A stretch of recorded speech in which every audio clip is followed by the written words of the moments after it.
എന്തൊക്കെയുണ്ട് വിശേഷങ്ങൾ? എല്ലാവർക്കും സുഖമല്ലേ? എല്ലാവർക്കും സുഖമെന്ന് വിശ്വസിക്കുന്നു. നല്ലൊരു ദിനം ആശംസിക്കുന്നു. അപ്പോൾ ഞാൻ ഇന്ന് എത്തിയിട്ടുള്ളത് ഒരു ചെമ്മീൻ റോസ്റ്റിന്റെ റെസിപ്പി ആയിട്ടാണ്.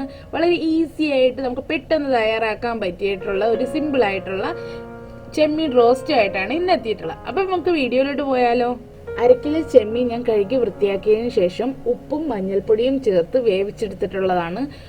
നമുക്ക് ഈ ഗ്രേവിക്ക്, ഈ റോസ്റ്റിൻ്റെ ഗ്രേവിക്ക് ആവശ്യമായിട്ടുള്ള വെള്ളം ചേർത്ത് കൊടുക്കണം. കാരണം എന്ന് വെച്ചാൽ നമ്മുടെ ഈ റോസ്റ്റിൻ്റെ മെയിൻ ടേസ്റ്റ് എന്ന് പറഞ്ഞാൽ ഈ സ്റ്റോക്ക് ഉപയോഗിച്ച് ചെയ്യുന്നത് കൊണ്ടാണ്.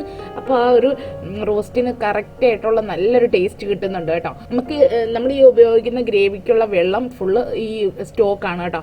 അപ്പോൾ അതനുസരിച്ചുള്ള വെള്ളം ചേർത്ത് കൊടുക്കുക. എന്നിട്ട് ഉപ്പും മഞ്ഞൾപ്പൊടിയും ചേർത്ത് ഒരു 5 മിനിറ്റ് വേവിച്ചെടുക്കുക. ഇനി നമുക്ക് ഈ റോസ്റ്റിന് എന്തെല്ലാം ആവശ്യമാണെന്ന് നോക്കാം. 1/2 കിലോ ചെമ്മീനാണ് എടുത്തിട്ടുള്ളത്. അപ്പോൾ അതിന് വേണ്ടിയിട്ട് 2 സവാള എടുത്തിട്ടുണ്ട്, 3 അല്ലി വെളുത്തുള്ളി എടുത്തിട്ടുണ്ട്, ഒരു ചെറിയ കഷ്ണം ഇഞ്ചി എടുത്തിട്ടുണ്ട്, 2 പച്ചമുളക് എടുത്തിട്ടുണ്ട്, ഒരു തക്കാളി എടുത്തിട്ടുണ്ട്. എരിവൊക്കെ നമ്മുടെ ആവശ്യാനുസരണം കൂട്ടുകയും കുറക്കുകയും ഒക്കെ ചെയ്യാം കേട്ടോ. ഇത് നമുക്കൊന്ന് ഇനി അരിഞ്ഞെടുക്കാം. അപ്പോൾ ഞാൻ ഇതെല്ലാം ഒന്ന് അരിഞ്ഞെടുത്തിട്ടുണ്ട്. നീളത്തിലാണ് അരിഞ്ഞിട്ടുള്ളത്. അതുപോലെ തന്നെ ദാണ്ടെ ഇതാണ് നമ്മുടെ നേരത്തെ വേവിച്ചൊഴിച്ചിട്ടുണ്ടായിരുന്ന ചെമ്മീനും അതിൻ്റെ സ്റ്റോക്കുമാണ്. ഇനി നമുക്ക് റോസ്റ്റ് ഉണ്ടാക്കാൻ തുടങ്ങാം. ഒരു ഫ്രൈ പാൻ വെച്ചിട്ടുണ്ട്. ഇതൊന്ന് ചൂടായി വരുമ്പോഴത്തേക്ക് ഇതിലേക്ക് 1.5 ടീസ്പൂണോളം വെളിച്ചെണ്ണ ഒഴിച്ചു കൊടുക്കാം. എണ്ണയൊന്ന് ചൂടായി വരുമ്പോഴത്തേക്കും അതിലേക്ക് അരിഞ്ഞു വെച്ചിട്ടുള്ള ഇഞ്ചിയും വെളുത്തുള്ളിയും ചേർത്തൊന്ന് മൂപ്പിച്ചെടുക്കാം. ഇതൊന്ന് മൂത്ത് വരുമ്പോഴത്തേക്ക് ഇതിലേക്ക് അരിഞ്ഞു വെച്ചിട്ടുള്ള സവാള ചേർത്ത് കൊടുക്കാം. സവാളയും കൂടെ ചേർത്ത് നല്ലപോലെ നമുക്കൊന്ന് വഴറ്റിയെടുക്കണം. ഇത് പെട്ടെന്ന് വഴറ്റി കിട്ടാൻ വേണ്ടി നമുക്ക് കുറച്ച് ഉപ്പ് കൂടെ ചേർത്ത് വഴറ്റിയെടുക്കാം കേട്ടോ.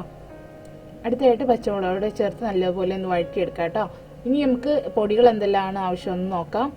1.5 ടീസ്പൂൺ മുളക് പൊടി, 1 ടീസ്പൂൺ മല്ലിപ്പൊടി, 1/4 ടീസ്പൂൺ മഞ്ഞൾപ്പൊടി, 1 ടീസ്പൂൺ പെരിഞ്ജീരകം, 1 ടീസ്പൂൺ കുരുമുളക് പൊടിക്കാത്തത്, 2 ഏലയ്ക്ക, ഒരു ചെറിയ പട്ട, 1 ഗ്രാമ്പു.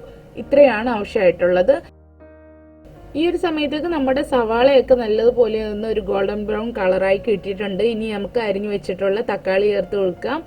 അപ്പോൾ ഇതാ നമ്മുടെ തക്കാളി നല്ലതുപോലെ ഒന്ന് റോസ്റ്റായി കിട്ടിയിട്ടുണ്ട്. നല്ലോണം വഴണ്ടി കിട്ടിയിട്ടുണ്ട്. ഇതുപോലെ ഒന്ന് ഉടച്ചു കൊടുക്കാം. ഇനി നമുക്കിതിലേക്ക് പൊടികളാണ് ചേർത്ത് കൊടുക്കേണ്ടത്. അപ്പോൾ ഞാൻ നേരത്തെ എടുത്ത പൊടിക്കാത്ത മസാലകളെല്ലാം ഞാനൊന്ന് ജസ്റ്റ് ചതച്ചെടുത്തിട്ടുണ്ട്. ഇനി നമുക്ക് പൊടികൾ ചേർക്കാം. അപ്പോൾ എടുത്തു വെച്ചിട്ടുണ്ടായിരുന്ന പൊടികളെല്ലാം ഞാൻ ചേർത്ത് കൊടുത്തിട്ടുണ്ട്. ഇനി നമുക്കിതിൻ്റെ ആ ഒരു പച്ചമണം മാറുന്നത് വരെ ഒന്ന് വഴറ്റി കൊടുക്കാം. അതിൻ്റെ ഒരു കുത്തുമണമൊക്കെ ഒന്ന് മാറണം കേട്ടോ. അപ്പോൾ അതുവരെ നമുക്കൊന്ന് വഴറ്റി കൊടുക്കാം. അതിലേക്ക് ഞാൻ ചതച്ച് വെച്ചിട്ടുള്ള ആ മസാലയും കൂടെ ചേർത്ത് കൊടുത്തിട്ടുണ്ട്. ഇനി നമുക്കിതിലേക്ക് നമ്മുടെ ആ മെയിൻ താരമാണ് ഒഴിച്ചു കൊടുക്കേണ്ടത്. പ്രോണിൻ്റെ ചെമ്മീൻ്റെ സ്റ്റോക്കാണ് ഇനി നമ്മൾ ഇതിലേക്ക് ഒഴിച്ചു കൊടുക്കുന്നത്. ഇനി ഈ സ്റ്റോക്കൊക്കെ ഒന്ന് നല്ലതുപോലെ തിളച്ച് കിട്ടിയതിന് ശേഷമാണ് നമ്മൾ ഇതിലേക്ക് പ്രോൺ ചേർത്ത് കൊടുക്കേണ്ടത്. ഇത് വളരെ നേരത്തെ ഞാൻ ചെയ്തു വെച്ചിട്ടുള്ള ഒരു വീഡിയോ ആയിരുന്നു കേട്ടോ. കുറേ പോരായ്മകളൊക്കെ ഉണ്ട്. കാരണം കയ്യിൽ ഹോൾഡ് ചെയ്ത് വെച്ചുകൊണ്ടാണ്, മൊബൈൽ കയ്യിൽ ഹോൾഡ് ചെയ്ത് വെച്ചുകൊണ്ടാണ് ഞാൻ ഈ വീഡിയോ എടുത്തിട്ടുണ്ടായിരുന്നത്. വളരെ പഴയൊരു വീഡിയോ ആണ്. ഞാൻ ഇപ്പോഴാണ് ഇത് ഷെയർ ചെയ്യുന്നത്. അപ്പോൾ അതിൻ്റെ ആയിട്ടുള്ള പോരായ്മകളൊക്കെ ഉണ്ടെങ്കിൽ ക്ഷമിക്കുക. അടുത്തതായിട്ട് നമ്മൾ ഉപ്പാണ് നോക്കേണ്ടത്. ഈ ഒരു സ്റ്റേജിൽ ഉപ്പൊക്കെ കറക്റ്റ് ആണോ എന്ന് നോക്കണം. കാരണം ഞാനിപ്പോൾ ഇതിലൊന്നും ആഡ് ചെയ്യുന്നില്ല. കാരണം നമ്മൾ വഴറ്റുന്ന ടൈമിൽ ഉപ്പ് ചേർത്തിട്ടുണ്ടായിരുന്നു. പിന്നെ ചെമ്മീൻ വേവിക്കാൻ നേരത്ത് ഉപ്പ് ചേർത്തിട്ടുണ്ടായിരുന്നു കേട്ടോ. ഇപ്പോൾ ഇതാ നമ്മുടെ ഗ്രേവിയൊക്കെ നല്ലതുപോലെ ഒന്ന് തിളച്ച് വന്നിട്ടുണ്ട്. ഇനി നമുക്ക് നേരത്തെ വേവിച്ച് വെച്ചിട്ടുണ്ടായിരുന്ന ചെമ്മീൻ ചേർത്ത് കൊടുക്കാം.